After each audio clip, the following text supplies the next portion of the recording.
வணக்கம். நான் கீதா அன்பழகன். இன்றைக்கி என்ன பதிவு நம்ம பார்க்க போகிறோம் அப்படின்னா, இந்த வைகாசி 1ஆம் தேதி, அதாவது மாத பிறப்பன்று விஷ்ணுபதி புண்ணிய காலமாக வருகின்ற இன்றைய நாளில் நம்ம எப்படி வழிபாடு பண்ணணும், அந்த நாளுடைய சிறப்புகள் என்ன அப்படின்னு ஒரு பதிவு போட்டிருக்கேன். அன்றைய தினம் நாம் அருகில் உள்ள பெருமாள் ஆலயத்திற்கு சென்று பெருமாளை வழிபாடு செய்துவிட்டு வரும் பொழுது அங்கிருந்து துளசியை பெருமாள் ஆலயத்திலிருந்து எடுத்து வந்து, அதாவது குருக்கள் கொடுக்கின்ற துளசி எடுத்துகிட்டு வந்து நம்ம வீட்டில் ஒரு மஞ்சள் துணியில் அந்த துளசி 11 ரூபாய் நாணயம், கொஞ்சம் பச்சை கற்பூரம், கூட ஏலக்காய்,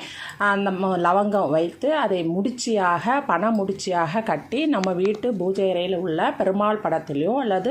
குலதெய்வ படத்திற்கு முன்னாடியோ இந்த முடிச்சை வைத்து லாப முடிச்சாக, ஐஸ்வர்ய முடிச்சாக வைத்து நாம் வழிபாடு செய்யும் பொழுது நம் வீட்டில்